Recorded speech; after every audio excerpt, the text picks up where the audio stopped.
Alam nyo sa nangyari dito sa Senado, yung pagpapalitan ng liderato? Ang talagang sinipa doon, hindi lang naman si Cheese. ang grabing tinamaan din ng pagpapalit ng liderato si Marcoleta.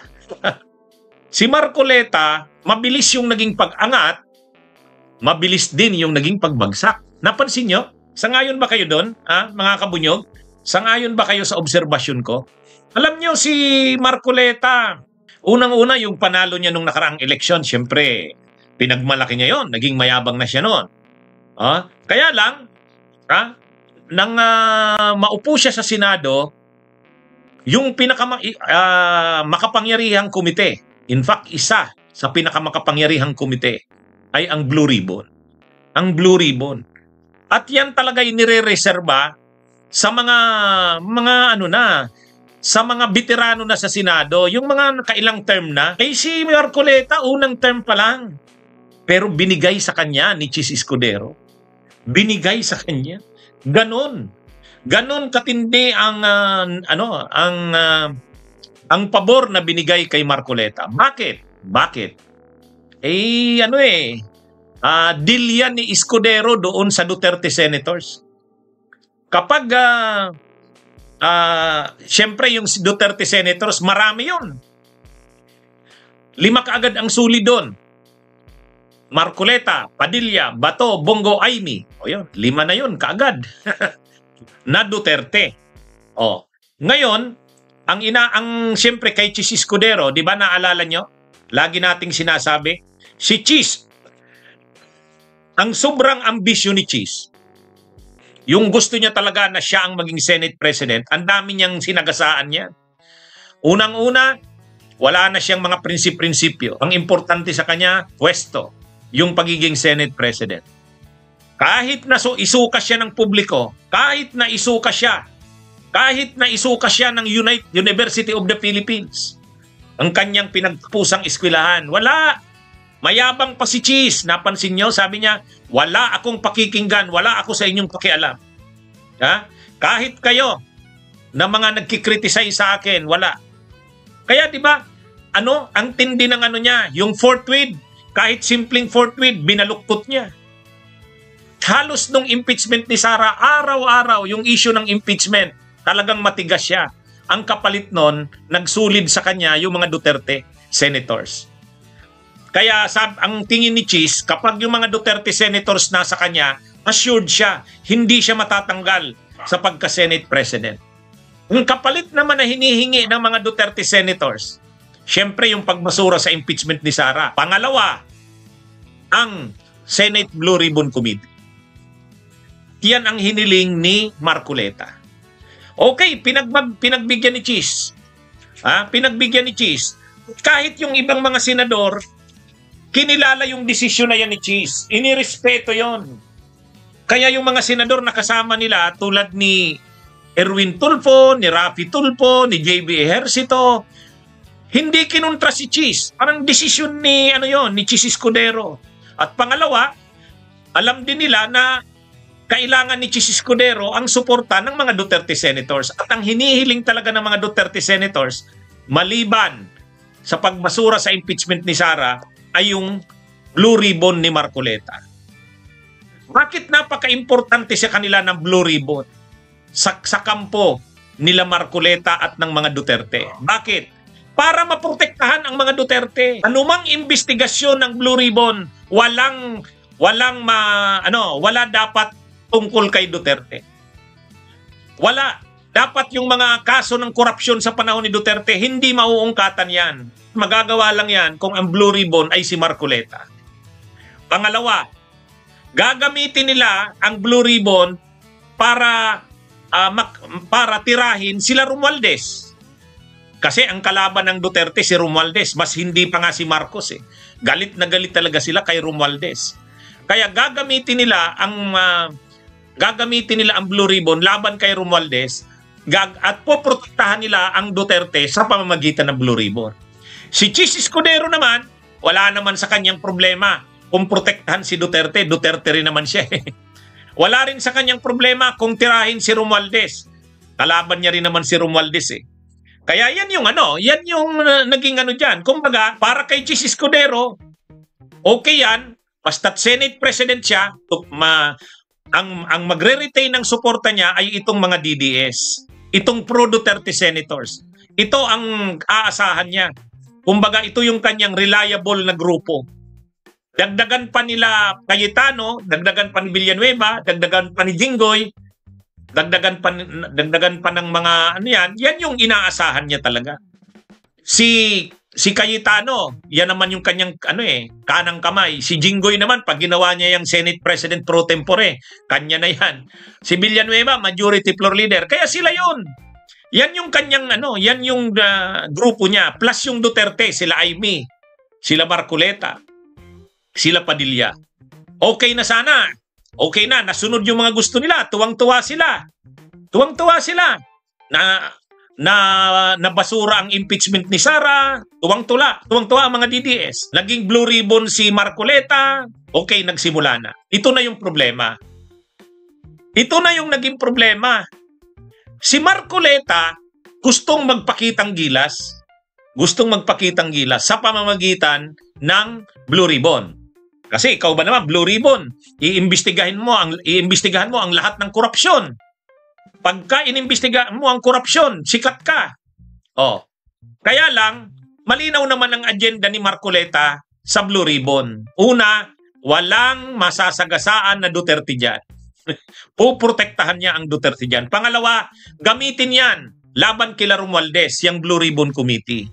At ito na nga, nagkataon na mainit ang issue ng korupsyon, lalo na dito sa flood control, nakita yan ni Marcoleta na platform. Magagamit yung platform. Kaya lang, okay na sana, kaya lang, anong problema kay Marcoleta? One, obvious talaga na pinoprotect niya ang Duterte. Makita nyo naman doon sa makita nyo naman doon sa sinumpaang salaysay ni Diskaya. Walang 2016 to 2022. Lahat ng binanggit ni Diskaya sa sinumpang salaysay niya, lahat tungkol sa Marcos, 2022 pataas. Walang Duterte. Kitang-kita na doon. Pangalawa, yung mga senador, pag nababanggit na ang Duterte, halimbawa si Tito Soto, tinanong yung PCAB, yung chairperson ng PCAB, kailan po kayo na-appoint? Sabi nung chairperson ng PCAB, kahit panahon po ni former President Duterte. So, ibig mong sabihin, appointee ka ni Duterte. Biglang-bigla, singit si Marcoleta. Cut! Ganon. So, obvious na kagad. Obvious na. Obvious na. Nang nagtatanong si Bato kay Diskaya, kailan ba kayo nagsimulang bumuelo yung talagang larga ng inyong mga engagement sa flood control? Sabi ng sabi ni Diskaya, 2016 onwards po. Pakiulit niya, pakisigurado. 2016 onwards po, sigurado po. Bigla na naman, binago na naman ni Bato kasi 2016, Duterte yan. So, ibig sabihin, napakalinaw dito na sila Marcoleta pinoprotektahan ang Duterte. Pangalawa, ano ang nangyari? Ito na yung nangyari ng bakit nasipa si Chis Escudero, at sa pagkakasipa ni Chis Escudero, ikalawa sa pinakamatinding sumapo ng sipa, si Marcoleta. Ang dyan, yung yabang ni Marcoleta. Umabot na sa ulo ang arogansya ni Marcoleta. Sa bagay, ganyan naman talagang ugali niya. Ganyan naman ang ugali ni Marcoleta. Akala niya siya laging tama eh. Ganyan naman yan eh. Ganyan naman yung ugali niya. Kaya lang, ang problema niya, pati ba naman mga kasamahan niyang senador, tinitira niya na. Wala eh. Mayabang na siya eh. Halimbawa, tingnan nyo, sinabihan niya si Kiko Pangilinan, iniinsulto mo na ako eh. Bakit mo pinopropose siyang independent commission? Kung gusto mo ng pwesto ko, sige, gawin mo. Pwede ba yun? Kumbaga, mayroon ka dapat respeto sa kulig mo. Si Risa Hontiveros, kahit naman ganyan yan, oposisyon yan. Pero hindi naman yan binabastos ang mga kapwa niya senador. Si Marcoleta, wala. Di siyempre, kasamahan niya yan sa majority, si Kiko Pangilinan, sunod na tinira niya si Lacson. Dapat hindi na kasi siya nag-deliver ng privilege speech, sabi ni Marcoleta. Hindi na dapat siya nag-deliver ng privilege speech. Ay veterano na yan si Lacson. Hindi niya man lang nirespeto. Siya neophyte. Si Tito Soto, tinira niya rin. O, ang malala pa, may favoritism siya pagdating sa Blue Ribbon. O, nakita niyo yung galit na si Tulfo. Si Rapi Tulfo. You are unfair, Mr. Chair. Di ba? Galit na si Tulfo sa kanya. Bias daw si Marcoleta. Mayroong mga kaibigan na pinapaboran. O yun, ano na yun ha? Matindi na yung ganong mga comments. Yun din yung comment ni JB Ejercito. Yun din yung comment ni JB Ejercito Kaya ang nangyari kay Marcoleta, siya yung kay Chis Escudero, si Marcoleta ang inaasahan niya para yung mga Duterte senators mag-stick sa kanya. Tama yon. Sinusunod si Marcoleta nila Padilla nila Bato, nila Bongo Parang siya yung leader ng ng mga pro-Duterte. Kaya para kay Chis, anuman gawin ni Marcoleta, okay sa kanya yan. Basta't yung mga pro-Duterte kanya. Problema, ang dami ng sinasagasaan ni Marcoleta. Masyado na siyang mayabang. Masyado na siyang arugante. Yan yung nangyari dyan. Masyado ng arugante. O, shout out, Ophel Carino, Ram Cervera, kumusta po kayo? Kaya, ito, sa totoo lang, binigay na nga sa kanya yung pagiging Blue Ribbon. Yun ay ang dami niya ng sinagasaan doon. Neophyte ka. Neophyte senator ka, pero binigay sa'yo yan. Maging ka naman. Maging team player ka naman. At maging humble ka naman sa mga kapwa mo senador. Lalo pat neophyte ka. Wala Talagang mayabang Talagang arugante Yan na yun. Kaya sa totoo lang, ang mga naging dahilan ng pagkakasiba kay Chis, unang-una yung mga issue kay Chis, nasisira na ang imahe ng Senado. Yung mga issue kay Chis. Yung issue ng siyempre, yung issue ng insertions na 142.7 billion. Siyempre, talagang darating sa punto, mapag-uusapan talaga yun. Kaya alam na, masisira ang Senado. Isa yun na issue. Pangalawa, yung donation sa kanya. Yung donation ni Lubiano, campaign donation, matindi yun. Sira na talaga ang Senado. Pero, ang isa pang talagang naging dahilan, hindi lang yon, protektado ni Chis si Marcoleta. Masyado niyang binaby si Marcoleta. Prinotektahan niyang masyado si Marcoleta. Ang problema, hindi na gusto ng ibang mga senador ang ugali ni Marcoleta. Masyado ng arugante ang Senate Blue Ribbon. Ang problema, hindi naman kaya ni Chis na disiplinahin. Kasi kailangan niya si Marcoleta. Si Marcoleta naman, ang feeling niya, ay wala, hawak namin sa liig yan si Chis. Ang Senate President, hawak namin. Ang hindi nila nakikita, ang matitira na lang pala sila. Sila palang mga pro-Duterte. Akala nila, dahil 19 sila, lilima lang yung minority, hindi walang mangyayaring hindi. Yan ang totoo diyan, mga kabunyog. Kaya sa totoo lang, ang naging dahilan talaga ng pagbabago sa Senado, yung mga issue kay Chis Escudero. Pangalawa, si Marcoleta. Kaya nga makikita nyo, ang reklamo ni Amy Marcos, nagkakalituhan na daw. Bakit daw silang mga pro-Duterte na itsapera? Ay natural. Ang nangyari sa mga senador, nag-decide sila na ayaw na nilang kasama si Marcoleta sa majority. Dapat palitan na yan bilang Blue Ribbon. Ang problema, hindi mo naman yan mapapalitan sa Blue Ribbon hanggat si Chis Escudero ang Senate President. Bakit? Ang relasyon ni Chis Escudero kila Marcoleta, hindi kayang i-give up ni Chis Escudero sila Marcoleta. Grupo yan Grupo yan.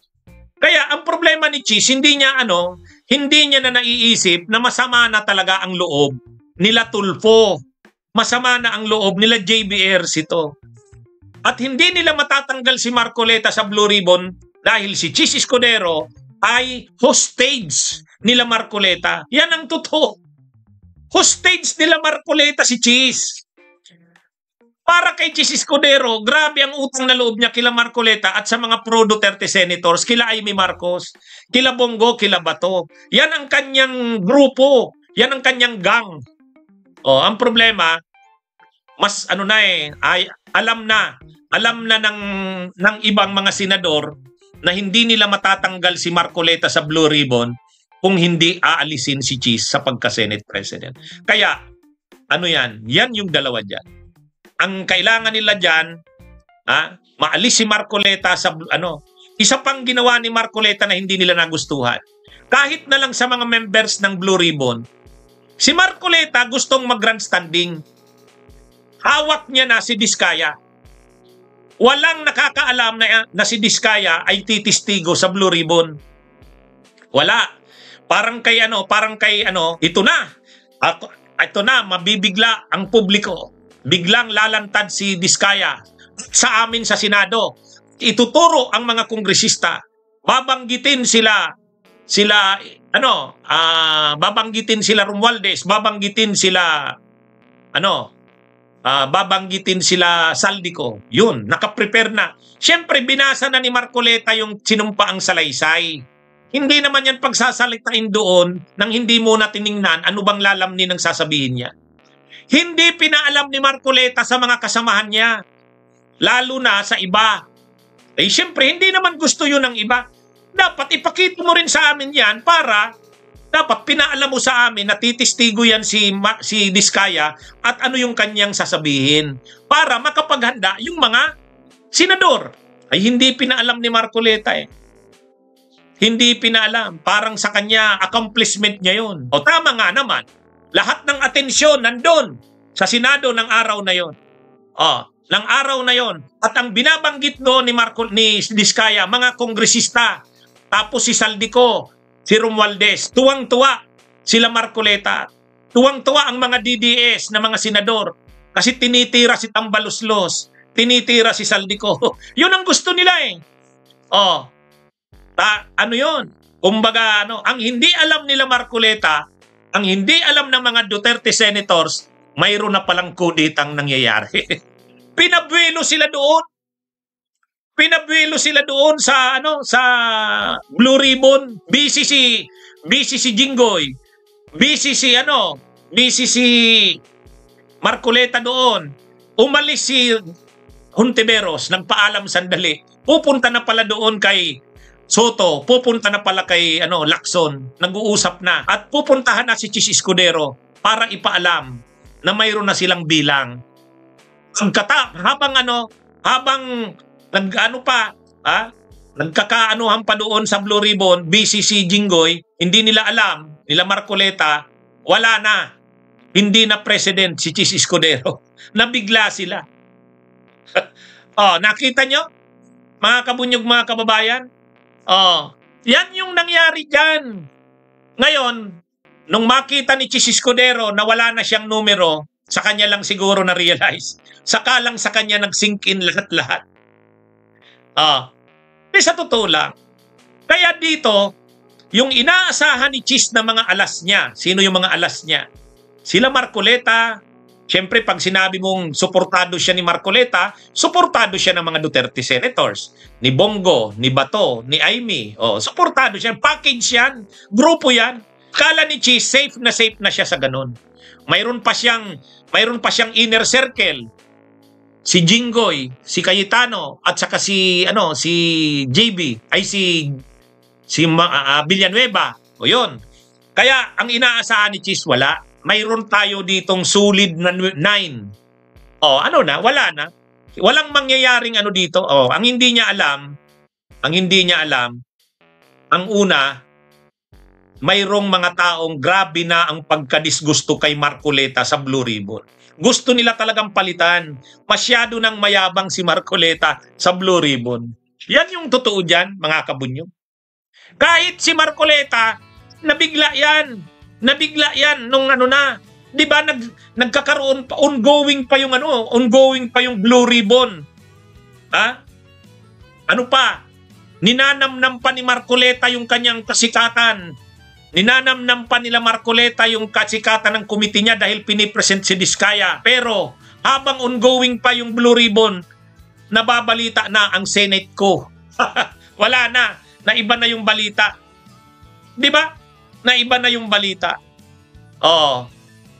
Kaya ano ito mga kabunyog, mga kababayan, yan ang mga nangyari dyan. Kaya dito sa nangyaring ito, talagang sinipa dito, hindi lang si Escudero, si Marcoleta. Ngayon, ano nang kaya actually maraming na-create na problema yan. Si Diskaya, yung mag-asawang Diskaya. Yung mag-asawang Diskaya, gusto nila magsabi na, ituturo nila yung mga kongresista, babanggitin nila yung mga kongresista, ilalagay nila sa kanilang sinumpaang salaysay, babanggitin nila si Romualdez, babanggitin nila si Saldico, at pagkatapos niyan, bibigyan sila ng pagiging state witness. Ang mag-i-endorse ng pagiging state witness nila, si Marcoleta, susuportahan ni Escudero, susulatan ang DOJ. Ayun. Siyempre, yun ang gustong mangyari. Yun din ang gustong mangyari nito nila Diskaya. Kasi wala na silang ligtas. Sigurado na silang sukol. Ang kailangan na lang nila, maging state witness sila. At sino ang naggarantiya sa kanila na maging state witness? Marcoleta yan. Marcoleta yan. Yan ang kapalit ng ng mga sasabihin niya. Si Escudero, sigurado, nag-assure din yan. Sige, lalakarin natin, maging state witness yan. O di, okay na. Ang ganda na talaga ng nangyayari. Yung statement ni Diskaya, nakaprepare na. Binabanggit niya doon si Romualdez, binabanggit doon si Saldico. Tapos walang nababanggit doon na congressman na Duterte. Tapos walang nabanggit doon na korupsyon nung panahon ni Duterte. Lahat Marcos, poon 2022, simula 2022. Kaya okay na. Ang problema ngayon, nagpalit ng liderato ang Senado. Natanggal si Cheese, palit si Soto, nasibak din ang yung kontak ng mga Diskaya na si Marcoleta, napalitan sa Blue Ribbon. Si Lacson na, wala na. Nagbago. Nang problema ngayon ang Diskaya. So anong ginawa ng Diskaya? Nagbago na naman ang tono. Pagdating doon sa Kamara, ang una kaagad na statement ni Diskaya. Anong statement kaagad ni Diskaya? Gusto ko lang po naming linawin bago ang lahat. Hindi po talaga namin sinasabi na sangkot dito si Speaker Martin Romualdez at si Congressman Saldico. Hindi po namin sila nakakausap. Nababanggit lang po sila ng mga congressman, ng mga staff ng congressman, nakausap namin. Biglang nagbago ng tono. Bakit biglang nagbago ng tono? Kasi nagbago na ang Senado. Ang bilis ang bilis ng mga pangyayari. Ang inaasahan nila na susuporta sa kanila sa Diskaya, siyempre Duterte naman sila si Marcoleta. At ang susuporta sa kanila si Chis Escudero. Gagawin silang state witness. Ang problema, nagbago. Change strategy na naman yung mga Diskaya. Hindi na nila ilalaglag si Romualdez sa si Saldico. Kaya pagdating nila sa Kamara, yung mga kongresistang nabanggit nila, okay pa yon. Pero si Romualdez, saka si Saldico, hindi na. Bakit? Kasi hindi na makapangyarihan si Marcoleta. Hindi na rin si Escudero. Ang Duterte, biglang humina. Nakuha niyo mga kabunyog, mga kababayan? Ganyan ang nangyari dyan. So ngayon si Marcoleta, pilit pa rin pilit pa rin pumapapel. Sabi ni Marcoleta, nakarating sa akin, through sa abogado ng mga Diskaya, na pinipilit ang mga Diskaya na magturo ng mga senador. Hindi raw sila, isasite daw sila in contempt kapag hindi sila nagbanggit ng senador. Wala na, hindi na kaya. Ano na yon? Wala na yung kapangyarihan ni Marcoleta. Sa totoo lang, magaling din yung niya. Mabilis yung kanyang pag-angat Pero mabilis din yung kanyang pagbagsak. Ang lesson doon, tira ka rin ng humility. Ang grabe na nga ang binigay sa kanyang pabor. Imagine mo, neophyte siyang senator, ginawa kang Blue Ribbon. Grabe na yun Kaya lang, pati ba naman mga senador na kasamahan mo, tinitira mo? Di ba? Tinitira mo. Tinira niya. Actually, parang siya na lang lagi ang tama eh. Di ba? Yan ang nangyari dyan, mga kabunyog, mga kababayan. So ngayon, ang grupo nila Chis Escudero, sila na ngayon ang Itchapera. Sila na ngayon ang Minorya. Yan. Ang buhay ay weather lang. Ha? Di ba? Mga kabunyog, mga kababayan. Actually, mayroon pa dyan pangyayari kung namumonitor nyo. May namumonitor sana ako eh. Ewan ko kung napansin nyo yun. Ako kasi naoobserbahan ko yan. Di ba ang issue kay Marcoleta? Matutupad ba ang pangako ni Marcoleta na yung kuryente? Ha? Yung kuryente ng mga babayaran na yung kuryente ng mga mahihirap? Ha? Ilan ba yun? Magkano ba yun? Di ba yun yung pangako niya sa malilibre na? Ano sana ang formula ni Marcoleta? Ang formula sana ni Marcoleta, naalala nyo yung nandun si Lacson? Nung nandun si Lacson, si Recto. Tinanong niya si Recto, Finance Secretary. Mr. Finance Secretary, tama, Light Prism, yung mga nagbabayad ng 2,000 and below, lilibre na. Sasagutin na ng gobyerno, isusubsidize. Paano sana gagawin ni Marcoleta yun? Tinanong niya si Recto, sabi, Mr. Finance Secretary, magkano ba ang lahat ng ayuda natin? Yung mga tupad, AX, AKAP, lahat. Magkano ba lahat yon kung ito-total natin? Halimbawa, tinutal nila, sabi, mga 194 billion. Pwede ba na yung 194 billion na yan? Huwag na nating ibigay. Huwag na nating ibigay. Nagkakagulo pa ang pagbibigay niyan. May nabibigyan na hindi. May nabibigyan na hindi dapat. Tapos nakadepende sa politiko. Bakit hindi na lang natin sagutin ang kuryente ng mga isubsidize natin? Yung mga nagbabayad ng 2,000 and below. Yang ayuda na yan, doon na natin gamitin. Ay syempre, bakit kaya niyang i-pressure yon? Ay blue ribbon ka eh, makapangyarihan ka eh. Nasa majority ka ng Senado. Kasama ka sa majority, leadership ng Senado. At ikaw pa yung blue ribbon. Kaya kumbaga ganun ang kapangyarihan ni Marcoleta. Kaya kaya niyang dalhin yung agenda niya, yung 2,000 pesos na below, ipasagot na sa gobyerno. Itigil na yung mga ayuda, wag ng mga ayuda-ayuda. Ang problema ngayon, hindi na siya blue ribbon, hindi na rin siya majority ng Senado. Ang mga Duterte senators ay napunta sa dapat nilang paglagyan. Ang nangyari dito, napunta ang pro-Duterte senator sa dapat nilang paglagyan. Ano ba ang dapat nilang paglagyan?